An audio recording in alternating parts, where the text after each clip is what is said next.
Tak, dobrý večer. Koho tam máme na linke? Dobrý večer, Košariška Miroslav. No, nejak slabúčko vás počujem, takže ešte raz dám tu ten telefón, aby bolo počuť. Dobrý večer, Košariška Miroslav pri telefóne. Dobre, Miroslav, ja dúfam, že to bude dobre počuť.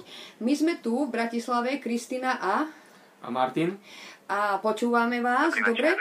Rozhodli sme sa, že urobíme jeden z vašich príbehov, zverejníme s vašim súhlasom, dobre?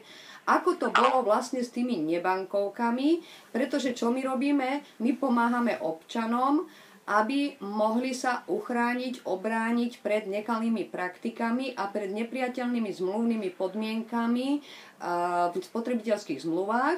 To, čo štát ešte doposiaľ nevyriešil, aj napriek tomu, že sú tu z Európskej únie smernice, ktoré upravujú túto problematiku, napriek tomu, že tu je judikatúra Európskeho súdu a k nám sa to ešte ako si nedostalo, čiže štát to ešte vlastne legislatívci neupravili, nedali do zákona.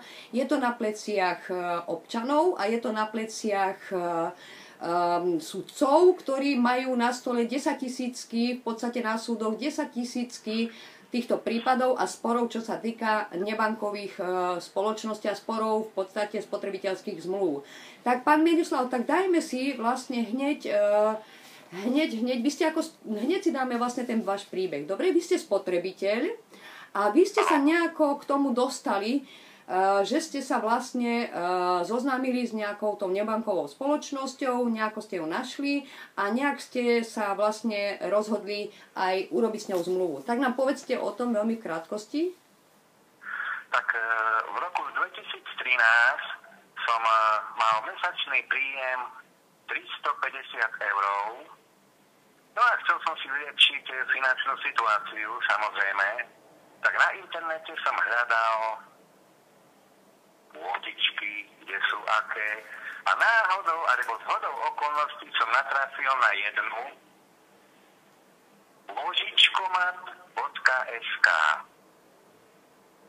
Tak som si to tam na internete naťukal, otvoril a zistil som, že je to krátkodobá, bezúročná pôžička,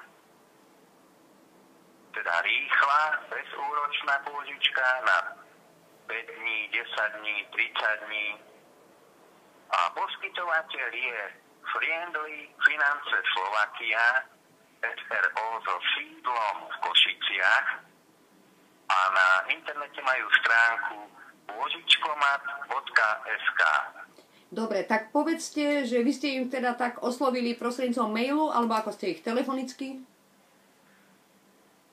Ja som sa tam zaregistroval. Už presne neviem, čo to všetko, ako bolo treba tam vypísať si. A podmienka bola, že musím na jeden z ich účtov zaplatiť sumu 10 centov.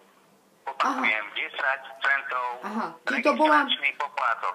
To bola akože podmienka vôbec, aby ste si od nich zobrali nejaký úver, aby vám oni poskytli, aby vám poslali nejaké peniaze. Bolo potrebné sa zaregistrovať na internete, na ich stránke, vypísať rôzne údaje a zaplatiť 10 centov. Vy ste mi to už hovorili, že tých 10 centov ste išli zaplatiť do Slovenskej sporiteľne a tam sa vám čudovali, že komu to pre Boha je vlastne.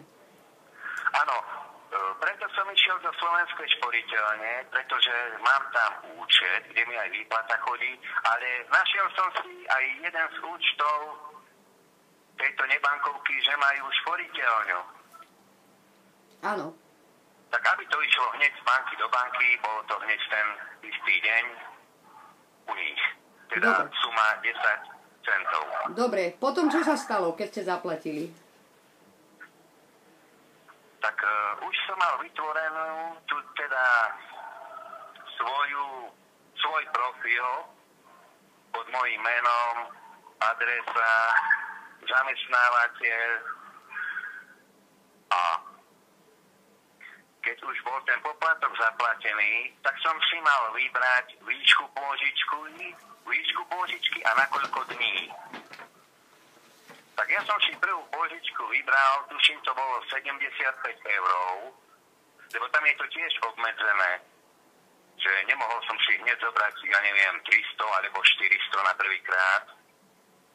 Čiže podľa tých údajov, ktoré ste tam napísali, oni vyhodnotili, že vám dajú nejakú čiastku najprv nižšiu a potom aj vyššiu?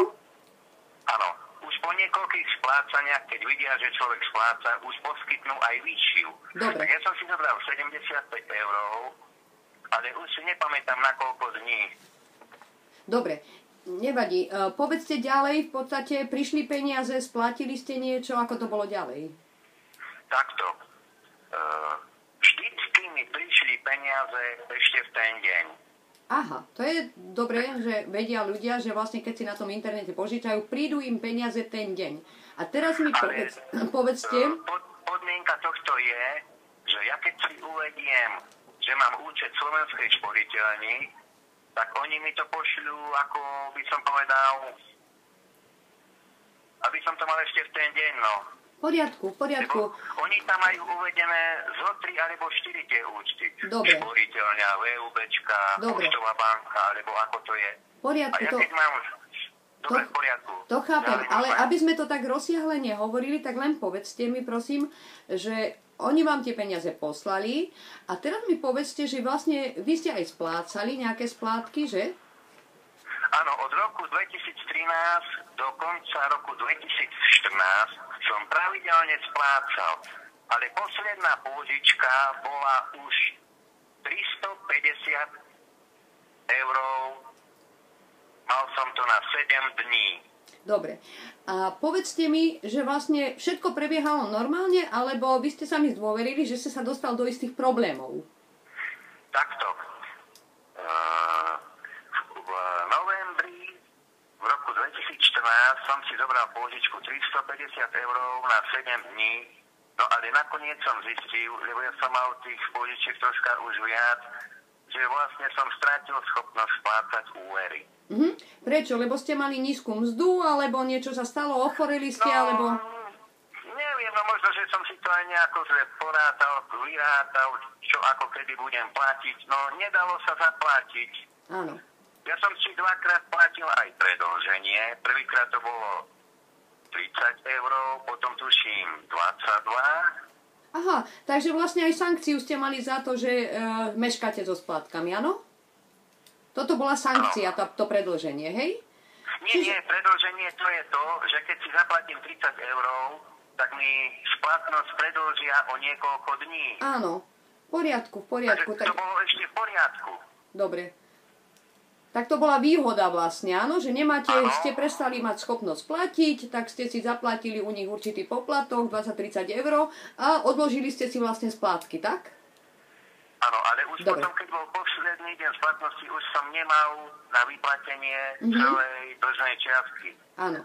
Celá dlžná čiastka bola 446 € aj vary nejaké centy ešte. Dobre. A teraz mi povedzte, ako ste sa dostali do problémov. Takto. Ešte v decembri mi poslali pod pôžičkomatu poštou 3 listy ako upomienky, ale tam je to tak, že za prvú upomienku dávajú pokutu 35 €, za druhú a tretiu 10 €, takže to už bolo 55 €. Ano. A za poslednú štvrtú, ktorú som dostal v januári, som platil, teda mi zarátali do dlhu 25 €. Takže to už mali okolo 80 € mi navýšili. Áno. A tak... Konečný dlh z 350 €, ktoré som si požičal, konečný dlh začiatkom januára bol okolo 600 €. Aha. No a... A v polovičke januára 2015 mi to postúpili vymáhačskej spoločnosti, neviem ako sa to vyslovuje, ale poviem to ako sa to píše, devriesjustitia.cz. Dobre. A povedzte mi, ak oni vám poslali tie listy, najprv tie upomienky, že máte splácať, že keď nesplatíte, tak oni pristúpia k tomu vymáhaniu? Áno. Dobre. Čiže to, viete čo, lebo takéto prípady zažívajú veľmi veľa občanov na Slovensku zažíva. Vážne sú to 100 000 občanov a dovolím si povedať, že je to aj milióny občanov. A tak mi povedzte, prosím vás pekne, že oni to postúpili a teraz sa začala na vás obracať tá spoločnosť, ktorí to postúpili, tak? Áno. Čiže oni už viac s vami nekomunikovali, hej? Nie, už nie. No, Martin tu drží jeden list, môžeš ho ukázať, Martin, prosím ťa. Taký list, ešte trošku tak vyššie, cez nás, dobre. Prečítaj ho, prosím ťa. A my sa chceme na toto opýtať. Upozornenie na osobnú návštevu. Žiadame o podanie vysvetlenia, prečo nereagujete na upomienky a neplatíte váš dlh zo zmluvy zo dňa 14.10.2014 našej spoločnosti. Ku dnešnému dnu dlžíte 606,83 €. Okamžite zaplatte. Úhradu uskutočnite na bankový účet, číslo a s variabilným symbolom. Ak neuhradíte váš dlh do 5 dní od obdržania tohto listu, vyhľadá vás osobne mimo vaše bydlisko alebo pracovisko náš inšpektor. Ten po vás bude požadovať okamžité zaplatenie celého dlhu na mieste. Zároveň v rámci zákonných prostriedkov preverí rozsah vášho majetku, ktorý môže byť predmetom prípadnej exekúcie. Stále máte šancu zaplatiť vyššie uvedeným inkasným postupom a osobnej návšteve nášho inšpektora, pokiaľ mi hneď zavoláte na telefón 0650 822 025 a dohodnite sa, ako budete váš dlh hradiť. V Prahe dňa 20. januára 2015. Čiže toto ste vy obdržali, hej? Čo Martin teraz prečítal ten list, hej? Áno, takéto listy posiela vymáhacia spoločnosť Devries Justitia, ale k tomuto ešte musím niečo povedať. No povedzte. Lebo tak ako študujem problémy okolo nebankoviek, tak študujem problémy aj s vymáhackými spoločnosťami. Pretože už po novom platí, neviem ako to bolo pred 2, 3, 5, 10 rokmi, ani jeden vymáhač nemá právo vstúpiť za dvere dlžníka u neho doma. Áno, to nemá právo a pravdepodobne nebude mať právo, čiže ono to aj platilo, aj to platí. V podstate je to ústavné právo, dobre? Nech sa ľudia neboja a nemusia ani otvárať. Nech trpia klopanie, zvonenie. Nech zvoní aj do večera. Výborne. Neotvoriť a koniec. A keby sa chcel dobíjať, že chce vyvaliť dvere, treba ich hneď zavolať políciu. Áno, čiže toto je to proste právo na ochranu obydlia, to máme to ústavné právo zagarantované, ale o tom budeme niekedy inokedy hovoriť, len pri tej príležitosti, že ste to spomenuli, že aj keby vám takéto upozornenie poslali, takéto, áno, aj keby sa obracali na nejakého inšpektora a tak ďalej, tak aj keby vám klopali, tak jednoducho povedzte si sami v sebe, že nereagujem na to, nezaujímate ma, nepostupujete v súlade so zákonom, tí, ktorí ste za dverami a ja sa vás nebojím. Dobre, lebo podstata je najprv sa nejako morálne s tým vysporiadať, psychicky sa s tým vysporiadať, ako reakciu na to, že vám takýto list príde, takéto upozornenie, takéto strašidlo, ako my to voláme, že Miroslav. A jednoducho vy ste to zažili na vlastnej koži, aj ste vlastne s tým bojovali, aj ste to vlastne na to reagovali takto, ako ste nám to teraz povedali. Dobre teda, tak ešte nám povedzte... Chcem ešte dodať, áno? Že tam v tom liste bolo uvedené, že teda príde ten inšpektor za účelom, ako dohodnúť sa ohľadom dlhu a ohľadom spísania majetku. Takže upozorňujem ľudí, že chodiť spisovať majetok, vymáhacké spoločnosti na toto nemajú právo, na toto má právo jedine exekútor. Dobre, takže ja to zdôrazním teraz pre všetkých občanov, že žiadna osoba, ktorá príde z nejakej spoločnosti, ako my to hovoríme, vymáhackej spoločnosti, áno, Čiže spoločnosti na vymáhanie pohľadávok, dobre, pre veriteľov, nemá právo vám vstúpiť poprvé do bytu alebo do domu, ani na váš pozemok za vašu bráničku, to je poprvé. A po druhé, nemajú právo, to čo tam vlastne píšu v tom upozornení, nemajú ani právo spisovať žiaden majetok. Jediné právo takéto príslucha exekútorovi, ale aj to na základe zákona, a to si tiež niekedy inokedy rozobereme, len zasa by sme odbočili od témy, tak skúsme sa venovať len čiste tomuto vášmu prípadu, lebo tých prípadov viem, že máte viac, v podstate teda skúsenosti s viacerými nebankovkami, tak iba hneď teraz venujme sa len tomuto konkrétne a potom urobíme, dajme tomu ďalšie videjko o inej nebankovke, ako máte s ňou skúsenosti. Takže ešte ste nám chceli povedať? Ešte chcem povedať týmito vyhľadským spoločnosťam, že po 6. hodine večer, po 18.00 pracovných dňoch, po 18. hodine takisto už nesmú telefonovať. Dobre, čiže žiadne proste osoby zo spoločnosti, ktoré vymáhajú pohľadávky, nesmú telefonovať po 18. hodine večer, takže ak by... Sobotu, nedeľu vôbec, ani keď je nejaký sviatok cez týždeň, tak to vôbec. Dobre, čiže ani v sobotu, nedeľu, ani cez týždeň nesmú tieto osoby telefonovať, to vám chceme dať do pozornosti. Ďalej? Dobre, to je všetko. A teraz by som chcel pokračovať, ako som pokračoval s touto nebankovou spoločnosťou Pôžičkomat. Ako ste to vyriešili a ako ste sa uchránili pred nekalými praktikami a nepriateľnými zmluvnými podmienkami, áno? Povedzte mi, mali ste s nimi zmluvu?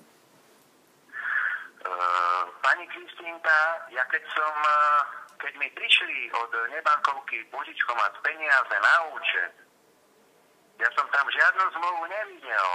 Dobre, ale oni vám poslali akési podmienky, akú sú zmluvu, respektíve mali to na internete, na tej stránke. V mojom profile na stránke Pôžičkomatu som po pár mesiacov neskôr, ako som dostal poslednú pôžičku, video, teda stiahol som si z toho môjho profilu rámcovú zmluvu z februára 2013. Nič viac tam nebolo. Dobre, čiže rámcová zmluva bola, ale vy ste nepodpísali žiadnu zmluvu normálne perom, žiaden papier ste nepodpísali. Čiže vy ste s nimi mali len ústnú zmluvu, respektíve dohodu cez internet a prijali ste peniaze, čiže nejaká dohoda o požičaní peniazy medzi vami vznikla. Aj toto sa ráta za dohodu, za zmluvu, pretože dohoda je zároveň zmluva, čiže sú tam dve zmluvné strany, dvaja účastníci, vy a tá nebankovka, ktorá vám požičala. Predmet tej zmluvy boli tie peniaze, dobre, išlo o úver a boli tam nejaké podmienky, áno? No, a aby sme to tak trošku šetrnejšie povedali, tak povedzte mi ešte jednu jedinú vec, lebo ja som si tu prečítala, vy ste mi tu vlastne taký poslali ten príbeh celý váš a ja som si tu vyznačila rôzne drobnosti, alebo pre mňa aj zaražujúce veci. Napríklad, že oni veľmi že vám poslali mrzké e-maily s nadávkami, ako, no už ani nechcem také vulgárne slovo povedať, dobre? Ja som im poslal vulgárne e-maily. Aj vy ste im poslali vulgárne? Na vulgárne? Oni mne nie, iba ja im. Aha, a to nepekné od vás. Môžem sa tu aj mrzko vyjadrovať teraz? Nie, v žiadnom prípade. Je to pre občanov a budú to pozerať. Áno. No. Mrzko som začal písať mrzké e-maily, mrzké nádavky na nich a tak. Čo si to oni dovolujú, áno? Áno. A ešte ste si preštudovali predtým, keď sa to všetko stalo a zistili ste, že pýtajú z 340 € 660, že jedna SMS-ka, koľko to mala stať? Prvá SMS-ka, teda za prvú upomienku, to asi to, čo mi prišlo poštou. Áno. 35 €. Fajn, takže tieto sumy vás... Dobre, tieto sumy vás pobúrili. Až tak vás pobúrili, že ste mrzko na nich nadávali a mrzko im písali, tak? Áno. Dobre, tak fajn. A oni vám písali síce nie tak mrzko, ale posielali vám tie upozornenia, strašili vás. Aj to je nekalá praktika, dobre? No, ale vy ste siahli proste po tom internete tak, že vy ste si, nie ste žiadny odborník, nie ste právnik, ale naštudovali ste si rôzne stránky, obratili ste sa aj na Združenie spotrebiteľov, pomohol vám aj pán doktor Herceg, aj z toho proste Združenia spotrebiteľov. Obratili ste sa vlastne na internet tak, že ste si naštudovali stránku Brániť sa oplatí, to sme si už hovorili, pani doktorka Jankovská. Aj na vás som sa obrátil, ďakujem. Áno, takže na mňa ste sa obrátili a tak ďalej. No a vy ste sa vlastne vyzbrojili informáciami a popri tom ste zistili, že oni používajú čo? Nepriateľné zmluvné podmienky. Áno. A nekalé praktiky. Áno. A to je porušenie zákona. Je to obchádzanie zákona, porušenie zákona, je to porušenie dobrých mravov, áno. A hlavne je to v nesúlade so slovenským právnym poriadkom a s unijným právom. No a toto ste vlastne sa rozhodli, že im dáte na vedomie a že už oni voči vám nech nekonajú, hej? Áno.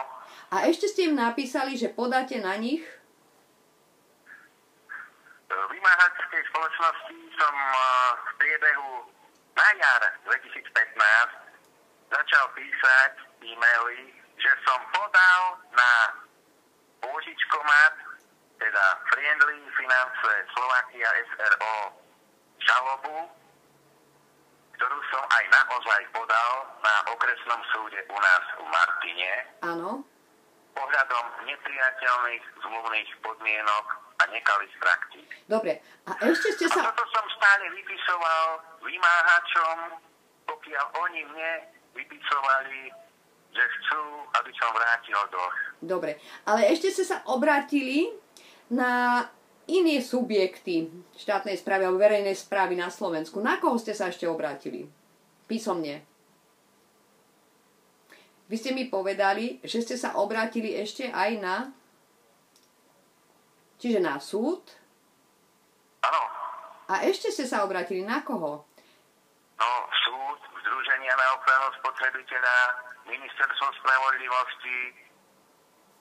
A ešte? Na vás. A ešte ste sa na koho obrátili? Kto má dozor nad tými nebankovkami? Aha, na Národnú banku Slovenska. No, a to keď som čítala, tak som naozaj zatajovala dých a povedala som si, tak človek, občan Slovenskej republiky, bez akéhokoľvek právnického vzdelania, bez skúseností, bez proste ktorú má svoju prácu ten človek a robí úplne v inom obore, v strojárstve a tak ďalej, on si povedal, že obráti sa aj na Národnú banku Slovenska. Tam ste im napísali a oni vám čo odpísali?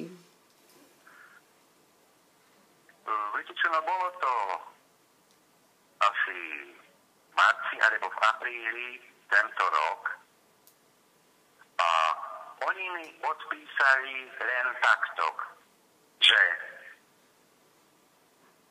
koľko som si požičal, dátum kedy, koľko mám vrátiť a ktorý dátum a nič viac. Žiadne riešenie nepriateľných zmluvných podmienok, žiadne riešenie nekalých praktík. Nič. Iba napísali mi, že koľko som dlžný, koľko meškám, koľko som si požičal a tak. Žiadne riešenie Áno. v náš prospech. A ministerstvo čo napísalo? Viete čo, ja som začal písať listy aj Ministerstvu spravodlivosti, ale mne sa zdá, že vtedy ešte na jar som tam nepísal svoju adresu, iba e-mail a číslo telefónu. To nevadí, len A mám taký povedzte... dojem, že oni sa vyjadrujú písomne. Áno. Lebo mne nič neprišlo z Ministerstva spravodlivosti. Čiže neodpovedali. Nie. Fajn. No dneska v dobe technologického blahobytu oni odpovedajú aj na e-mailové dotazy alebo otázky. Hlavne tu infozákon a akúkoľvek otázku by ste poslali, oni sú povinní vám do 8 dní odpovedať.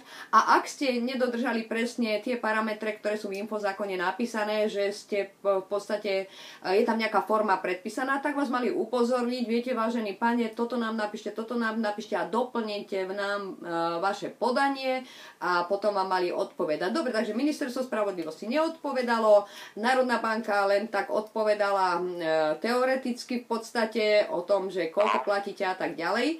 Ale myslím, že tam ešte bol nejaký list, Národná banka povedala, že robia všetko v poriadku tieto nebankovky. Nie, to už teraz v lete mi začali chodiť také odpovede, že už aj riešia aj nepriateľné zmluvné podmienky. Ale to sa Pôžičku ma tu už netýkalo. To nevadí, len som chcela vedieť tak, akože na koho všetkého ste sa obrátili. Dobre, takže ešte, čo ste týka sa tohoto Pôžičkomatu, ešte ste sa neobrátili. Dobre, tak a teraz mi povedzte, ako sa tá celá situácia vyriešila. Podali ste podanie na súd, žalobu na nich. Aká bola žaloba? Áno. Aká bola žaloba? Tak napísal som žalobu a o niekoľko týždňov, alebo to boli dokonce mesiac, 2, mi prišlo ohľadom žaloby, aby som doplnil petit návrh žaloby. Čiže návrh rozsudku sme si povedali. Áno. Čiže to, čo žiadate od súdu, aby súd rozhodol, aby vydal taký a taký rozsudok, to sa volá petit. Dobre, navrhovaný rozsudok petit, sme si už povedali. Dobre, a vy ste čo napísali? To je tak, že ja človek bez právnického vzdelania, aby som rozmýšľal ešte aj za súd. Že ako má rozhodnúť, no. Výborne, mohli vám aspoň poradiť, že? Nevadí, dobre, nebolo to práve momentálne v kompetencii toho súdneho úradníka, zrejme, ktorý to písal, alebo proste žiadali, aby ste vy, lebo súdy majú rozhodovať na základe dôkazov, súdy vám ako neradia, na to sú právnici a tak ďalej, takže ich chápeme, dobre. Takže čo ste napísali, povedzte? No, že ohľadom tých nepriateľných zmluvných podmienok, ja to už presne neviem, ako to som všetko napísal. Áno. Vysoká ročná percentuálna miera nákladov. Áno, ale že čo žiadate? Aký rozsudok žiadate?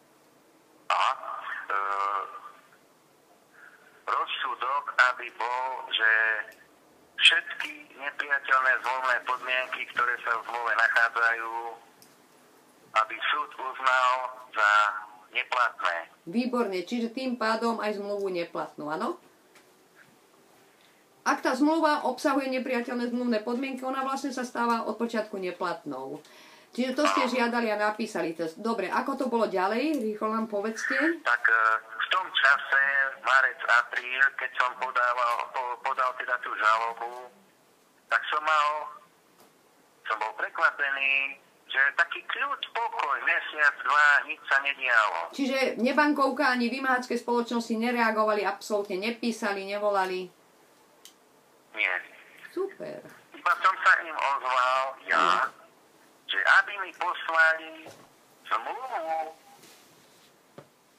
Konečne, aby vám poslali zmluvu. Áno. Písomnú. Lebo ja si pamätám, že my sme o tom hovorili a ja som vám aj tam radila. Pýtajte od nich zmluvu. Ja som tú zmluvu nevidel, ani neviem, čo tam bolo napísané. Keby tam bola napísaná nejaká zmenka, že pri omeškaní jednej splátky mi môže zobrať byt, tak ani o tom by som nevedel. Dobre. Tak konečne som mal teda zmluvu doma. Áno, to sú nekalé praktiky, ktoré robia, že vás neoboznámia pri podpise zmluvy jasne, čo v tej zmluve je, o obsahu tej zmluvy. To je nekalá praktika. Dobre. A súd od vás žiadal, vy ste poslali súdu tú zmluvu?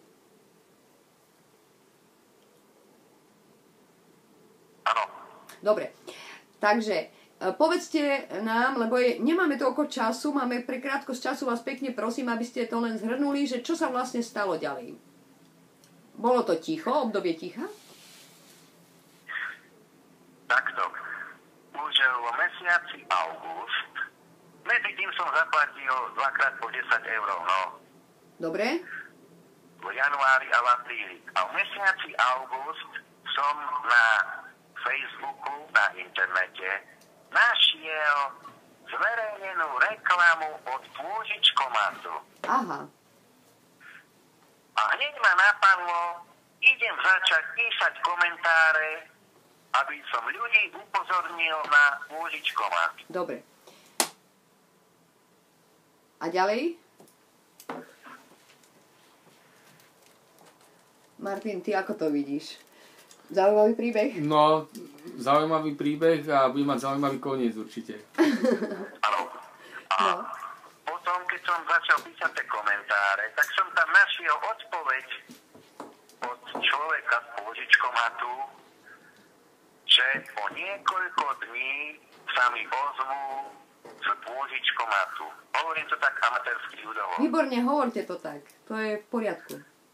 A si predstavte, o niekoľko dní sa mi ozvala niektorá pani, nepamätám si už, ako sa mi predstavila menom, z Pôžičkomatu a začala mi rozprávať toto. A toto je na tomto najzaujímavejšie, Tak sme... že ja ako dlhodobý dobrý klient, ktorý som vždycky svoje dlžoby splácal na čas, že stačí, keď im zaplatím iba zostatok istiny.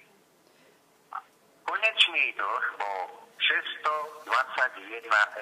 Áno. Počítal som si 350. Áno, Ale už som dvakrát zaplatil preloženie, áno, dvakrát som zaplatil po 10 €. áno. A zostatok istiny mi pani povedala, že je 277 €.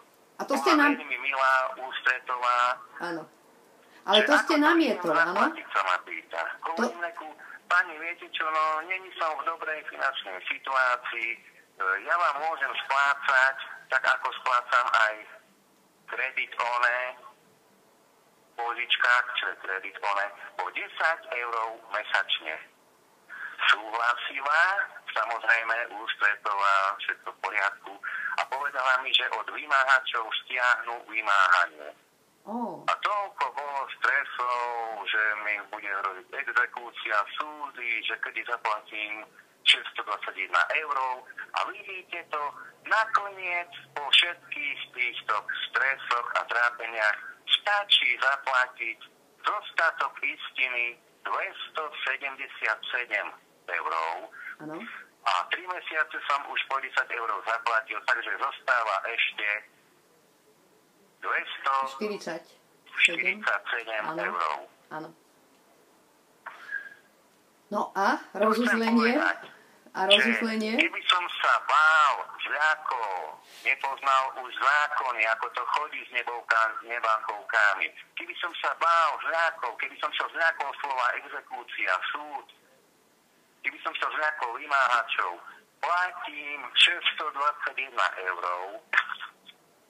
A vidíte to, nakoniec to dopadlo tak, že stačí zaplatiť dostatok istiny 277 €.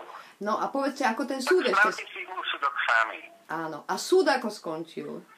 A ja som ešte pani povedal, že pani a ja pôjdem na okresný súd a stiahnem žalobu. No ale ja som to urobil písomne, že napísal som okresnému súdu v Martine, že som sa s nebankovkou Friendly Finance Slovakia SRO Pôžičkomat mimosúdne dohodol na splácaní 10 € mesačne. Prišlo mi uznesenie, že sa konanie zastavuje a kľudnejšie spávam. Výborne. Výborne. A už bol vlastne ten, nechcem to tak po americky povedať, šťastný koniec, áno? Áno. Dobre. Takže toto je celý ten príbeh, čo ste vy nám teraz povedali. A skončilo to dobre vďaka čomu vlastne? Aké zhrnutie, keď nám poviete? Tak vďaka čomu môžem ďakovať? No tak takto vám poviem. No, v prvom rade môžem ďakovať Združeniam na ochranu spotrebiteľa, VOOS, Ombudspot, to je zase pani Helenka Mezenská, v brožúrke Brániť sa oplatí, ktorej autorkou je Monika Jankovská, štátna tajomnička z Ministerstva spravodlivosti, pani Kristínke môžem poďakovať, s ktorou práve debatujem. Teším sa. A študujem odborné články na internete ohľadom nepriateľných zmluvných podmienok, nekalých praktík, študujem občiansky zákonník ohľadom spotrebiteľských zmluv, študujem zákon o ochrane spotrebiteľa, už aj novely, ktoré sú. Áno. A ešte študujem aj zákon 129/2010 rok o spotrebiteľských zmluvách. Vy ste už lepší. Musí zmluva obsahovať a tak ďalej. Áno, vy ste už lepší odborník ako ja, lebo ja ani tie čísla zákonov mnohokrát si v tom momente neviem spomenúť, musím si rýchlo pozrieť na internete. Takže vlastne šťastný koniec prišiel preto, lebo vy ste sa nevzdali, bojovali ste. Bojoval som a vyučil som to, čo ste ma všetci naučili. Áno. Tak to sa veľmi, veľmi teším. Chcem, aby to, čo ste nám teraz povedali, aby si pozrelo celé Slovensko, všetci ľudia, ktorých sa to týka, a aby si vzali od vás príklad. Ja som vás nazvala po pár mesiacoch, že ste mojím hrdinom, pretože vážne som bola veľmi, veľmi milo prekvapená, ako ste sa zhostili tej obrannej funkcie, že ako ste sa začali proti ním brániť, bez ohľadu na to, či ste vedeli, nevedeli, nemali skúsenosti, mali skúsenosti. A hlavne ste dali možnosť a nádej mnohým ľuďom, pretože ďalej s nimi spolupracujete, aj ľudia sa aj na vás obracajú, aj na mňa, a ja ich na vás odkazujem, odporúčam vás. Čiže vznikla taká spolupráca naša, dobre? A to vlastne aj mňa posilnilo v tom, že už nie som sám vojak v poli, v proste písaní podaní pre tých ľudí a v pomáhaní tým ľuďom, ale sú takí ľudia po Slovensku, ako ste vy a ďalší, ktorých pravdepodobne ešte spolu stretneme a budeme veľmi dobre spolupracovať.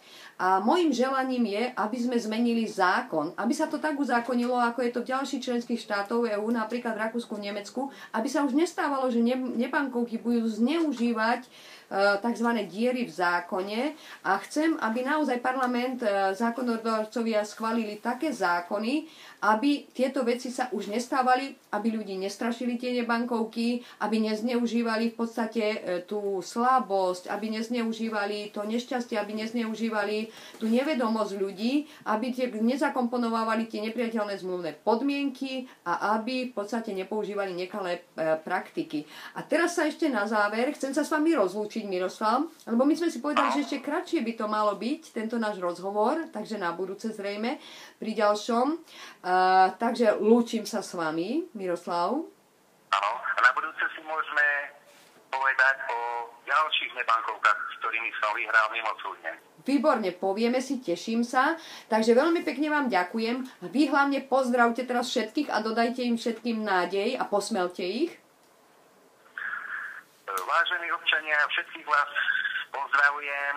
A ak máte nejaké problémy s nebankovkami, nevešajte hlavu, nestojte na konci priepasti, ale bráňte sa tak ako ja.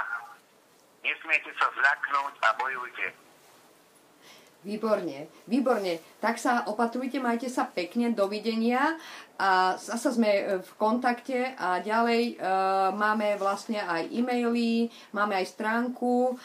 My máme stránku Slobodní občania Slovenska, čiže www.sos.oz.sk. Mail máme slobodnyobčaniaslovenska@gmail.com. Na nás sa môžete obraciať.